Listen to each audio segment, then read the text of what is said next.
تو اس کے بعد آپ نے جوڈیشری نے فیصلے دیے.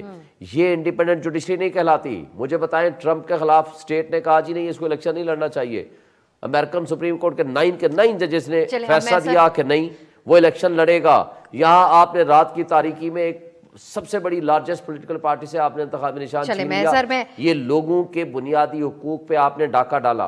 اور دوسری بات آپ نے جو کچھ کیا مجھے یہ بتا دیں کہ آپ نے کہا جی نہیں ججز ریٹرننگ آفیسرز نہیں ہونے چاہیے. جو ان ریٹرننگ افسر نے کمال کیا ہے اس کے اوپر بھی پھر آپ سو موٹو نوٹس لے لیں. آپ لوگوں کی تو جو شکایتیں ہیں اس پہ ہم نے کیا تو 1 گھنٹے سے بھی کون کی شکایت اور تحفظات ہیں آپ کے, اور جو انڈیپینڈنٹلی بھی یہ سوال اٹھائے جا رہے ہیں آپ لوگ کے زیادہ تر آج کل جو سوالات ہیں شعیب صاحب.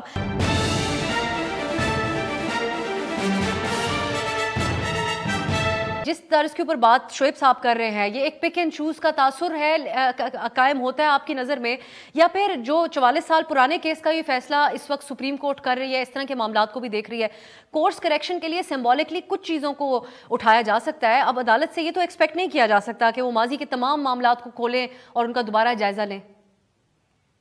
دیکھیے میں درجہ بدرجہ جواب دینے کی کوشش کروں گا. پہلی بات یہ کہ کہہ دینا کہ پچھلے کچھ 1 سال میں یا 1.5 سال میں مظاہر صاحب کے کچھ فیصلے تھے جو کچھ لوگوں کے لیے بہت اچھے تھے اور کچھ لوگوں کے لیے بہت برے تھے, اس لیے وہ زیر عتاب آ گئے. تو ہمیں پتہ ہے کہ کچھ سال پہلے یہ معاملہ موجودہ چیف جسٹس صاحب کے ساتھ بھی تھا. ان کے کچھ فیصلے اور کچھ آبزرویشنز کچھ ارباب اختیار کو سمجھ میں نہیں آئے تھے, پسند نہیں آئے تھے, وہ بھی زیر عتاب آ گئے تھے. اور دیکھیں ہر کیس میں کم سے کم تو 2 فریق ہوتے ہی ہیں, اگر کوئی اور نہیں تو آپ بنام ریاست ہوتے ہیں. تو 2 طرفہ دلائل ہوں گے, 2 طرفہ بیانیے ہوں گے, 2 طرفہ نظریے ہوں گے. تو جب بھی کوئی فیصلہ آئے گا تو ایک بیانیہ تو کہے گا, ایک نظریہ تو کہے گا کہ جی ہماری جیت ہوئی, اور دوسرا کہے گا یہ بہت غلط ہوا. ہم نے یہ نہیں دیکھنا کہ جج کے فیصلے کا صرف آؤٹ پٹ کیا تھا. ہم جب بات کر رہے ہیں کسی کی جوڈیشل مس کانڈکٹ کی تو ہم یہ بات کر رہے ہیں کہ وہ فیصلہ اچھا تھا یا برا تھا, کیا وہ اپنے جوڈیشل مائنڈ کی بیس پہ دیا گیا یا وہ کسی کنسیڈریشن کے تحت, کسی انلیگل کنسیڈریشن کے تحت دیا گیا. کیا آپ نے کوئی ایسی ایکٹیویٹی کی جو آپ کے اختیارات سے تجاوز کرتی تھی, کیا آپ کسی کیس میں انٹرسٹڈ پارٹی تھے, بے شک اس فیصلے سے ہزاروں لاکھوں لوگوں کا فائدہ ہو گیا ہو, مگر جو ایک فیئر جج ہونے کے, آنیسٹ جج ہونے کے جو میجرز ہیں وہ شعیب صاحب بینگ اے سینئر لائر مجھ سے بہت بہتر جانتے ہیں.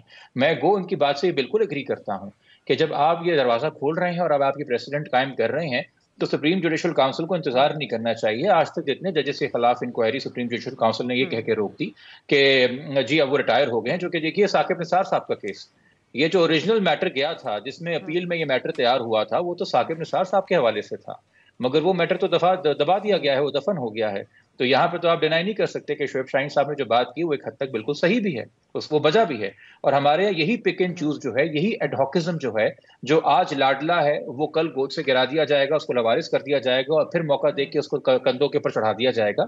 یہ جو میوزیکل چیئر جسے ہم کہتے ہیں یہ ہوتا رہا ہے, یہ سیاستدان اس کا حصہ رہے ہیں, انفارچونیٹلی بیوروکریسی اس کا حصہ رہی ہے, اور عدلیہ بھی اسی نظام سے آتے ہوئے اسی طریقے سے سائڈ کرتے ہیں, کبھی اس طرف کبھی اس طرف. اور اس کے اندر جو چیز ہوتی ہے جتنے سول انسٹیٹیوشنز ہیں وہ اپنی قدر کھو دیتے ہیں. چونکہ دیکھیں قدر کھونا جو ہے نا یہ صرف سویلین انسٹیٹیوشنز کے لیے ہی میٹر کرتا ہے.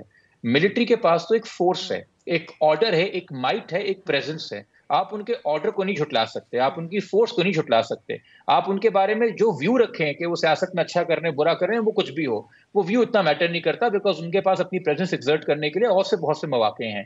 مگر عوام جو سول انسٹیٹیوشنز ہیں, جو عدلیہ ہو گئی, جو ایگزیکٹو ہو گئی, جو پارلیمان ہو گئی, وہ تو سارا کا سارا عوام کی پرسیپشن پہ بلڈ ہے. ابھی جو نئی حکومت آئی ہے ان کی لیجیٹیمیسی کو لے کے سوال ہے نا کہ کیا یہ حقیقی معنوں میں جیتے ہیں یا یہ پی ٹی آئی کی نشستیں ہیں جن کو چوری کر کے ڈاکہ ڈال کے جو ہے فارم 45 کو 47 کے اندر جو چوری کی گئی اس کے نتیجے میں یہ حکومت وجود میں آئی ہے. تو لیجیٹیمیسی کے سوال ان کے ہوتے ہیں ہمیشہ, اس لیے ان کو یہ خیال کرنا چاہیے ان اداروں کو کہ یہ اپنے ساتھ کیا کر رہے ہیں. ٹھیک جی, میں اب احسان صاحب ہم آگے تفصیلی طور پہ الیکشن شفافیت کے اعتبار سے تو بات کرتے ہیں. جبران صاحب جو آپ بات کر رہے تھے, ہمارے ہاں اب انفارچونیٹلی ڈیبیٹ بھی ہم اسی حد تک کرتے ہیں, یہ مد نظر رکھتے ہوئے کہ کبھی کے دن بڑے کبھی کی راتیں, پاکستان میں ہوا کے رخ کے اعتبار سے ہی چیزیں ہو رہی ہوتی ہیں. سو یہ ایک جس کے لیے ہوا کا رخ تبدیل ہوتا ہے اس کے لیے ساری انکوائریاں بھی ہوتی ہیں اور فیصلے بھی آتے ہیں.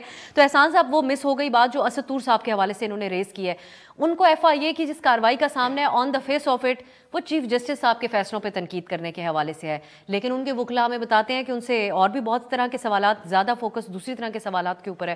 تو یہ کس طریقے سے چیف جسٹس صاحب کے لیے اہم نہیں ہے کہ وہ بھی اس چیز کو دیکھیں کہ نام ان کا استعمال ہو رہا ہے؟ دیکھیں میں چیز آپ کو بتاؤں کومل، میں خود سپریم کورٹ کے اندر پریکٹس کرتا ہوں اور بڑی دیر سے ہم پریکٹس کرتے ہیں سارے معاملے. شعیب صاحب کرتے ہیں، جبران بھی اس کے اندر کرتا ہے. الٹیمیٹ یہ انسٹیٹیوشن تو ہمارے ہیں نا جی، ان انسٹیٹیوشنز کی رسپیکٹ جو ہے وہ تو ہونی چاہیے، اور اس کے اندر کرٹیسزم جو ہے وہ آپ ججمنٹ پہ کریں، سارا کچھ کریں، لیکن جو چوائس آف ورڈز جو ہے وہ ایک امپورٹنٹ ہے کہ آپ کس لیول تک جا کے اس کو کنسیڈر کرتے ہیں. میں ایک سے دیکھیں نا کہ ابھی بات یہ ہو رہی ہے کہ جی کیا چیف جسٹس آف پاکستان کی جو ججمنٹ آج آئی ہے جس پہ ہم ڈیبیٹ کر رہے ہیں یا جس کو ہم کرٹیسائز کرتے ہیں یا جس کی فیور کے اندر بولتے ہیں، ججمنٹ آ گئی، ہم نے اس پہ بات کر دی. لیکن پرسنل لیول پہ چیزوں کو جا کے جس طرح ہم وی لاگز کے اندر جا کے سارا کر رہے ہیں، اور ہم نے ہمارے ملک کے اندر کوئی میڈیا کا ایسا سسٹم نہیں ہے یا میکانزم نہیں ہے کہ جس کے اندر ہم آپ دیکھیں، آپ کو پتہ ہے کہ ہمارے ملک کے اندر 70-80% جو ہے وہ فیملی ڈسٹرکشن جو ہے وہی سوشل میڈیا سے ہے، اسی فیک نیوز کی وجہ سے آ رہا ہے. ایک کو صرف ایک. اب دوسرا یہ ہے کہ وہ چیف جسٹس کے بارے میں ہے یا چیف سپریم کورٹ کے بارے میں ہے، جو بھی انکوائری آئی ہے، اب آپ کے پاس ایک سیکنڈ آ گیا کہ جی ان کے لائرز یہ کہہ رہے ہیں کہ جی وہ یہ کہہ رہے ہیں، تو جب وہ سامنے آئے گی اس چیز کو بات کر لیں گے. لیکن میں آپ کو ان کے وکلا کہیں نہ کہیں ان کا ریمانڈ پہ ریمانڈ اس بیسس کے اوپر یہ ایف آئی اے والے کہتے ہیں، اور شعیب صاحب آپ اس پہ آپ بھی ایڈ کیجئے گا کہ آپ اپنے ذرائع بتا دیں، تو وہ ایک صحافی سے ذرائع پوری دنیا میں کہیں نہیں پوچھے جاتے. دیکھیں یہ بات آپ کی ٹھیک ہے کہ جو ریمانڈ کس بیسس کے اوپر لیا جا رہا ہے، یہ بات آپ کی ٹھیک ہے کہ کسی بھی جرنلسٹ کے لیے جو سورس آف انفارمیشن ہے وہ بڑا امپورٹنٹ ہے. کہ دیکھیں نا کہ جس طرح کلائنٹ اور لائر کی ایک جو کمیونیکیشن ہے وہ پریویلیج ہے. آپ یہ نہیں جج کہہ سکتا یا انویسٹیگیشن کہہ سکتی کہ جی آپ بتائیں آپ نے کہاں سے لی ہے. ڈیفینیٹلی ان چیزوں کے ہیں، بٹ الٹیمیٹلی کومل یہ ہے کہ کیا یہ کارروائی کو جسٹیفائی کیوں کر رہے ہیں پھر حافظ صاحب؟ یا تو آپ کی یہ اوپینین ہو سکتی ہے کہ اس کے خلاف میں اس چیز کے اندر جا رہا ہوں، اس چیز کے اندر ہے کہ ہمیں اپنی سپریم کورٹ کے بارے میں یا اپنے انسٹیٹیوشنز کے اندر بارے میں چوائس آف ورڈز تو ہونا چاہیے. اب اس کے اندر جا کے ہم لمبا سرکل کھول دیں تو وہ بات نامناسب ہے. ہاں جہاں غلط ہے وہاں ہونا چاہیے. اگر ان سے ایکسٹرا جو لیگل ٹریٹمنٹ ہے یا غلط سوال کیے جا رہے ہیں تو نہیں ہونے چاہیے اس چیز کے اندر. لیکن سائملٹینیسلی آپ اس چیز کو بھی تو رکھیں نا کہ آپ جس طرح کے ہم کامنٹس پاس کر رہے ہیں سوشل میڈیا کے اوپر یا وی لاگز کے اندر، کیا وہ کسی دنیا کی جوڈیشری کے اندر ڈیفیمیشن لاز بھی پاکستان کے اندر بننے چاہیے نا؟ ایک قواعد و ضوابط واضح کر دیں کہ پاکستان کے عوام میڈیا یا سوشل میڈیا سے منسلک لوگ کیا الفاظ بول سکتے ہیں کیا نہیں بول سکتے. ابھی تک کے قانون کے تحت اٹس اے فری کنٹری، ہمیں کچھ بھی کہنے کی اجازت ہے. طریقے سے اتفاق اور غیر اتفاق ہو سکتا ہے. آپ ہمارے پہ آتے ہیں، میرا بات کرنے کا انداز مختلف ہے، میرے باقی کالیگز کا مختلف ہوگا. مجھے اگر شعیب صاحب آپ اجازت دیں ایک شارٹ بریک کے بعد آپ اس پہ تفصیلی کامنٹ کیجیے گا، کیونکہ پی ٹی آئی نے اپنی قرارداد میں بھی اس کا ذکر کیا ہے. شارٹ بریک، واپس آ کے اس پہ بات کرتے ہیں.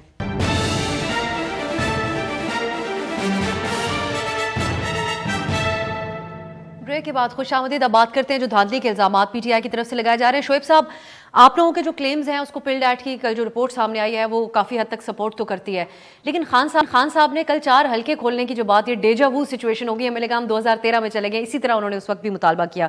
اب آپ کے مخالفین یہ کہتے ہیں کہ ماضی میں بھی 35 پنکچر اور اس قسم کی باتیں کہہ کے اس وقت کی حکومت کو خاصی مشکل کے اندر ڈالا تھا.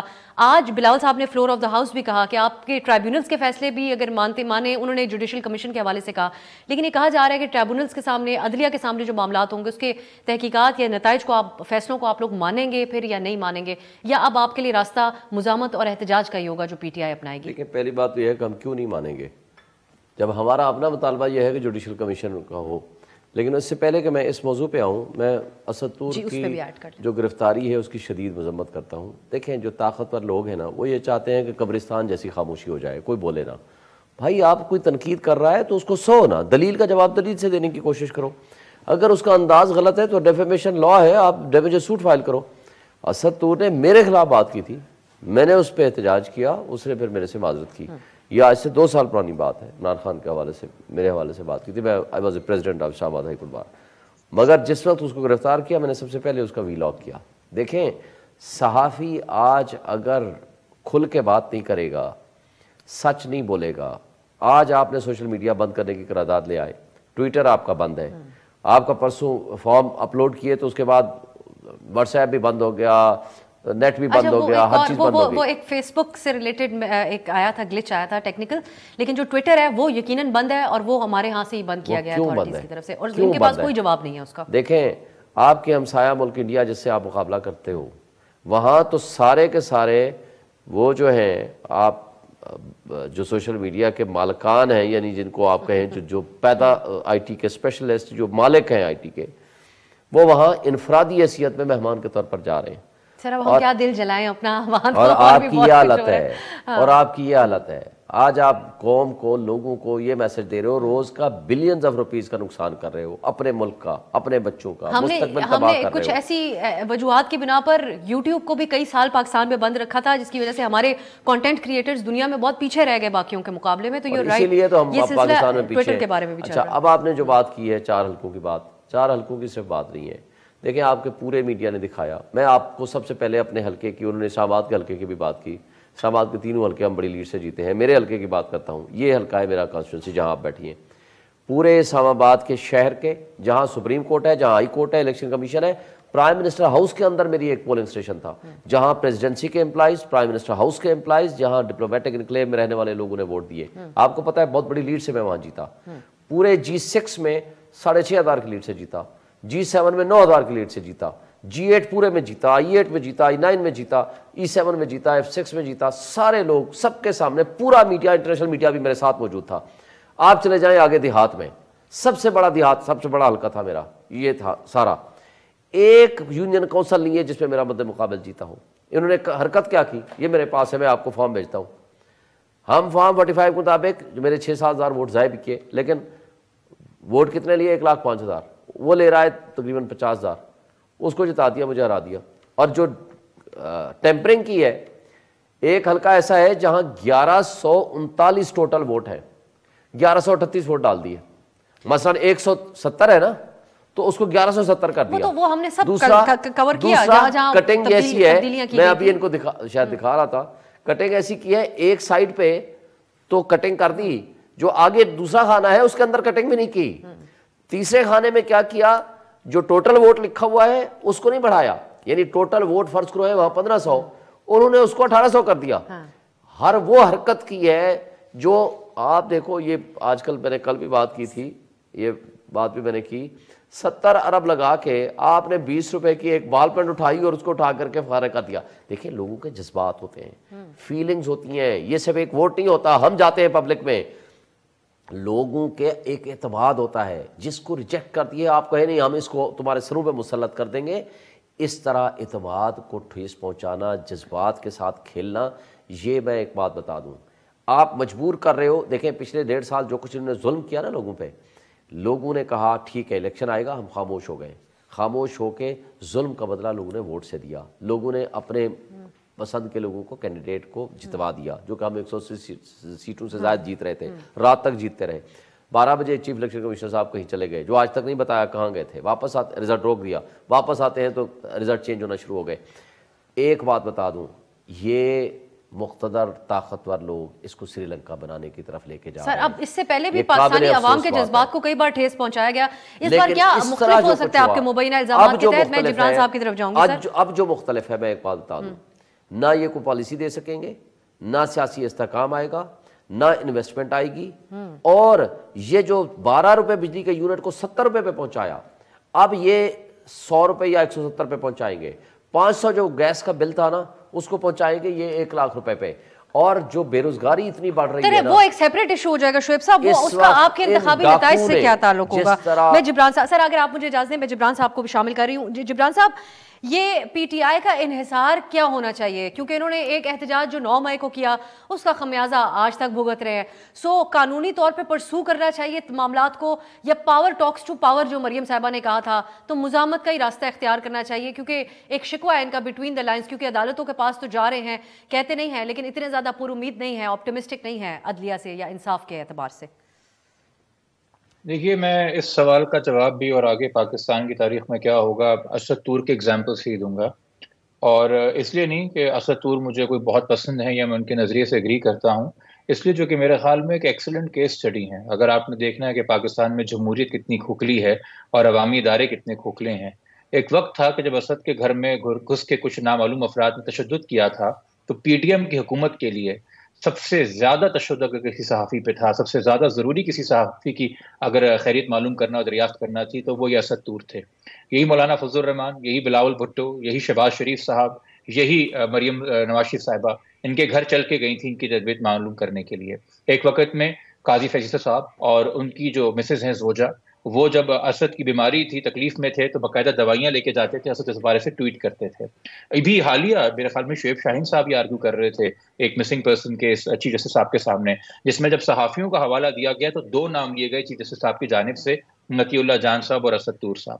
اور آج یہی تمام لوگ براجمان ہیں پی ڈی ایم 2 کی صورت کے اندر، ایگزیکٹو آفس ہولڈ کر رہے ہیں. وہ جو 70 سال کی والدہ ہیں اکیلی اسد طور کی، جن کے لیے اسد طور نے چٹھی لکھ کے بھیجی تھی کہ ان کو کہیں پہنچا دو، یہ اکیلی ہیں، چونکہ میرے ساتھ اکیلی رہتی ہیں. کون پوچھنے گیا ہے اور ملنے گیا ہے؟ کیا بلاول صاحب گئے ہیں؟ کیا مریم نواز صاحبہ گئی ہیں؟ کیا آج قاضی فیصل صاحب کے پاس اور ان کی بیگم کے پاس یہ ٹائم ہے کہ ان سے جا کے کم سے کم انسانی بنیادوں پہ معلوم کریں کہ آپ کن حالات کے اندر ہیں؟ تو کس وقت کون کس کے لیے فیورٹ بن جائے اور کس وقت کس کو آپ نشان عبرت بنا دیں، یہ آپ کو ایک صحافی کی زندگی دیکھ کے گزشتہ 5 سال کی اندازہ ہو جاتا ہے. میں کسی بڑی پوسٹ کی بھی بات نہیں کر رہا، میں کسی بڑے طاقتور انسان کی بات بھی نہیں کر رہا، میں کسی ریئل اسٹیٹ ٹائکون کی بات بھی نہیں کر رہا. ایک صحافی کتنی ضرورت بن جاتا ہے آپ کی، اور ایک صحافی کو آپ کس طرح جو ہے وہ غیر ضروری سمجھ کے ضائع کر دیتے ہیں، یہ آپ غور کریں. اور اس حد تک معاملات لے جاتے ہیں کہ اب صحافی کا تبصرہ سائبر ٹیررزم ہے. ایک صحافی نے جج کے بارے میں کیا رائے دی اور کسی جرنیل کے بارے میں کیا رائے دی، یہ دہشت گردی ہے پاکستان کے اندر. مجھے بڑا سوچ کے تعجب ہوتا ہے، شاید کچھ سچ بول دیا ہوگا، اس کی دہشت ان لوگوں کے اوپر ہے جن کا سچ وہ بیان کر رہا تھا، مجھے نہیں پتا.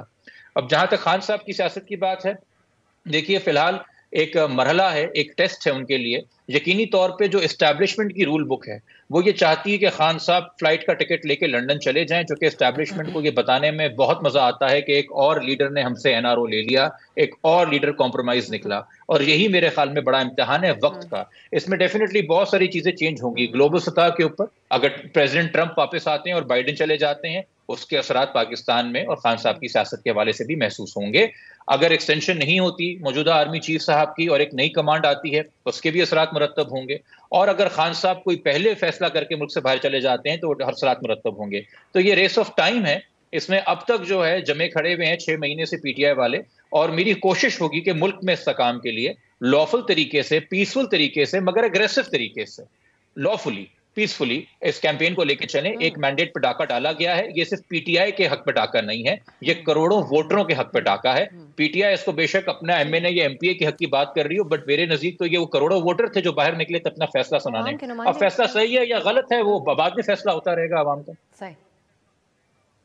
احسان صاحب، اب اسٹیبلٹی کی بات ہو رہی ہے کہ ملک میں اسٹیبلٹی لے کے آنی ہے. نون لیگ کے رہنما سے ہماری ابھی گفتگو ہوئی پروگرام میں، انہوں نے کہا ہر صورت ہم 5 سال مکمل کریں گے. ان کی گفتگو سے اندازہ ہوا کہ ایک 1 پیج پہ رہتے ہوئے ہم ملک کے اندر انہوں نے کہا استحکام لانا چاہتے ہیں. لیکن ایسے استحکام آ سکے گا کہ جب پلڈ ایکٹ کی یہ رپورٹ بھی، جس کا میں نے حوالہ دیا، سپورٹ کر یا ان کے کلیمز کو، تو ایسی صورت میں جیسے میں نے جبران صاحب سے پوچھا کہ پی ٹی آئی کو کیا کرنا چاہیے، آپ کے خیال میں کیا اوور آل ہونا چاہیے تاکہ کوئی ملک کے کوئی لیجیٹیمیسی ہو اس حکومت کی جو بیٹھی اور فیصلے کرے؟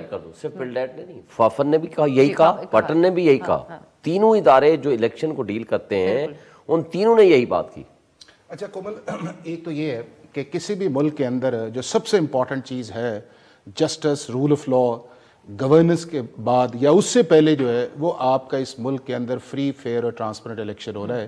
کہ وہی ایک سلسلہ ہے کہ جس کے اندر آپ سموتھ پولیٹیکل ٹرانزیشن جو ہے وہ کرتے ہیں اور عوام کا جو حق رائے دہی ہے اس کو تسلیم کر کے جو جیتا ہے اسے ہم دے دیتے ہیں. اب پاکستان کا اگر آپ کمپیریٹیو دیکھ لیں تو ہر الیکشن کے اندر جو ہے یہی سلسلہ آتا ہے. چاہے آپ کا 70 کا آئے، اس کے اندر بھی آپ دیکھ لیں، آپ 77 دیکھ لیں، آپ 1988 دیکھ لیں، 1993، 97، 2002، 8، 13. اب میں 2 آپ نے اگزامپل دی پلڈ ایکٹ کی بار بار. اب میں ایک اس کا میں نے کمپیریٹیو چارٹ بنایا آپ کے لیے تاکہ آپ یہ پتہ چلے کہ ہم کیوں صرف 2024 کے اندر ہی جا رہے ہیں اور پلڈ ایکٹ 2018 میں کیا کہہ رہا تھا. 13 اور 18 کی بھی بات کر رہا ہے. 13، 18 اور 24 کا آپ دیکھیں تو اگر آپ ان کا پرسنٹیج دیکھیں تو اگر کوئی چیز 49% ہے تو 2018 کے اندر وہ 52% ہے. اگر اس کے بعد یہ ہے کہ جو ٹرانسمیشن اور اناؤنسمنٹ آف ریزلٹس ہے وہ اس دفعہ بھی 40% ہے، 2018 میں بھی وہ 40% ہے. اس کے بعد یہ ہے کہ آپ کا جو پری پول اسسمنٹس کے اندر نیچے چیزیں آئی ہیں وہ 50% 2018 میں بھی ہے، ابھی بھی اس کے اندر ہے جی. تو ایشوز جو ہیں وہ ہمارے کومل ہر الیکشن کے اندر ہے. اتنا فرق ہے کہ پھر آپ کہہ رہے ہیں وہی حالات نہیں، اب اس کے اندر فرق کیا آیا؟ اس کے اندر فرق اور یہ آیا ہے کہ 2013 کے اندر ہم فارم 14 کے اوپر ہم نے سارا جھگڑا کیا اور الٹیمیٹلی ہم سپریم کورٹ کے اندر لے کے گئے اور سپریم کورٹ کا ایک جوڈیشل کمیشن بنا اور اس کے ایک فائنڈنگز آئی اور باوجود اس چیز کے ہم نے 5 سال لگائے. 2018 کے اندر ابھی اس پرائم منسٹر نے اوتھ بھی نہیں لیا تھا تو ہم نے کہا کہ ہم اس اسمبلی کو نہیں مانتے اور اس میں جائیں گے نہیں ہیں، اور انہوں نے اس پرائم منسٹر کو جو الیکٹ ہونے والا تھا اسے تقریر بھی نہیں کرنے دی. اس کے بعد آپ دیکھ لیں کہ جب یہ پروسیس اب الٹیمیٹلی کومل یہ ہے کہ اگر ناانصافی ہوئی ہے جو نظر بھی آتی ہے کئی جگہ ہے، اس کا حل کیا ہے؟ اس کا کیا ہے؟ کیا ہم اس کو سڑکوں پہ کریں گے، چوراہوں پہ کریں گے؟ ایک چیز پہ بات کر لیتے ہیں اسپیسیفکلی اگر آپ اجازت دیں. مخصوص نشستوں کا جو معاملہ ہے پشاور ہائی کورٹ میں بھی گیا، لاہور ہائی کورٹ میں بھی. چلے ایک شارٹ بریک کا مجھے کہا جا رہا ہے، میں شعیب صاحب سے واپس آ کے سٹارٹ کروں گی، رات کیجیے گا، اور تینوں مہمان مخصوص نشستوں کے معاملے کے اوپر بات کریں گے کہ یہ اس کا آخر حل کیا نکل سکتا ہے، کیونکہ یہ نشستیں بانٹ دی گئی ہیں. مخصوص نشستیں جو سنی اتحاد کی تھیں، اس میں میکسیمم کیا ریلیف مل سکتا ہے پی ٹی آئی یا سنی اتحاد کے لیے؟ شارٹ بریک کے بعد.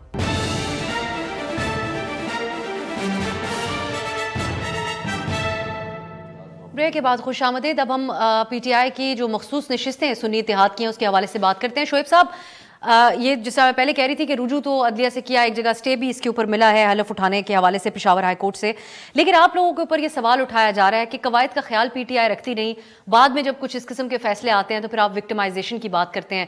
تو اب آپ لوگ سمجھتے ہیں کہ اگر اس میں اس حد تک بھی بات ہو جائے کہ جو یہ نشستیں بانٹ دی گئیں باقیوں کو وہ نہ ہو اور I don't know if this is an option کہ خالی چھوڑ دی جائیں یہ سیٹیں، تو یہ ایک آپشن قابل قبول ہوگا پی ٹی آئی کے؟ پہلی بات یہ ہے کہ آئین بڑا واضح ہے، آئین کا آرٹیکل 51 ہے.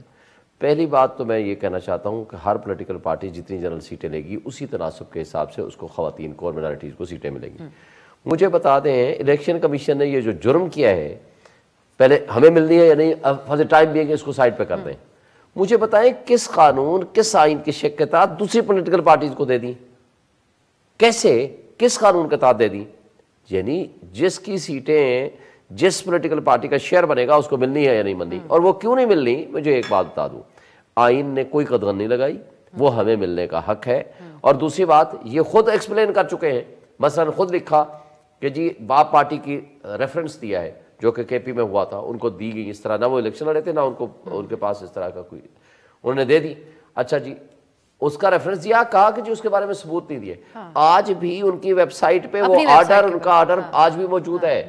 اچھا صرف یہی نہیں ہوا، یہ مجھے بتا دیں کہ ایک دفعہ دیر سے لسٹیں جمع کرائی تھی پی ٹی آئی نے، انہوں نے نہیں دی، انہوں نے اعتراض لگا دیا، ہم لاہور ہائی کورٹ میں گئے، انہوں نے اگلے دن دے دیا. بات یہ ہوتی ہے کہ ان کے اپنے فیصلے بھی ہیں، کورٹ کے فیصلے بھی ہیں، لیکن یہ کون سا طریقہ ہے کہ اٹھا کر دوسری پارٹی کو دے دیں؟ دوسری پارٹی کو دینے کا مطلب ہے کہ نہ صرف ناانصافی ہے، اس میں سیدھی سیدھی بےایمانی، ڈس آنیسٹی ہے. مختصر وقت ہے احسان صاحب، یہ آپ سمجھتے ہیں کہ کیونکہ دکھ پی ٹی آئی کو اس چیز سے زیادہ کہ سنی اتحاد کو نہیں ملی لیکن دوسروں میں کیسے بانٹ دی گئی، کوئی مثال ایسی ملتی ہے ہمیں مخصوص نشستوں کے اعتبار سے؟ کہ کومل میں نے اس پہ لکھا بھی ہے، آرٹیکلز بھی لکھے تھے جب یہ پروسیس چل رہا تھا. یہ پی ٹی آئی کو بھی پتہ ہے اور پتہ تھا کہ پاکستان کے کانسٹیٹیوشن کے اندر صرف اسی انڈیپینڈنٹ کینڈیڈیٹ اس پارٹی کو جوائن کر سکتا ہے جو جنرل سیٹ جیت کے جو پارٹی آئے گی اس کو وہ جوائن کر سکتا ہے. اور یہ آج سے نہیں ہوا، 2002 سے لے کے 2024 تک یہ سلیکٹ پروسیس جو ہے وہ چل رہا ہے. اسی لیے 3 اٹیمپٹس کی گئی تھی. پہلی اٹیمپٹ کی گئی پاکستان تحریک انصاف نظریاتی، پہلا اپنا سمبلز کا پرابلم آیا، پھر نظریاتی کا پرابلم آیا، وہ بھاگ گیا بندہ، پھر اس کا متحدہ وحدت المسلمین کا آیا، ان کی سیٹ سے پھر ہٹے، اور یہ جو آیا یہ آیا ایک پولیٹیکل سٹیٹمنٹ کے طور پہ آیا. ہاں 2 چیزیں ہیں کہ آرٹیکل 51 کے نیچے کوئی ایسی پولیٹیکل پارٹی جس کی اسمبلی کے اندر پریزنس نہیں ہے اس کو انڈیپینڈنٹ کینڈیڈیٹ جوائن نہیں جب کر سکتے تو وہ پارٹی ان ایلیجیبل ہے سیٹس کے لیے. لیکن سائملٹینیسلی یہ بھی انلیگل ہے کہ ایک ایسی پولیٹیکل پارٹی جو آلریڈی اپنا شیئر اسمبلی کے اندر آرٹیکل 51 کے مطابق لے لے اس کو آپ اوور اینڈ ابو کر دیں. یہ جو اوور اینڈ ابو فیصلہ کیا ہے یہ الیکشن کمیشن آف پاکستان کا انلیگل ہے، ناٹ سسٹینیبل ہے. اور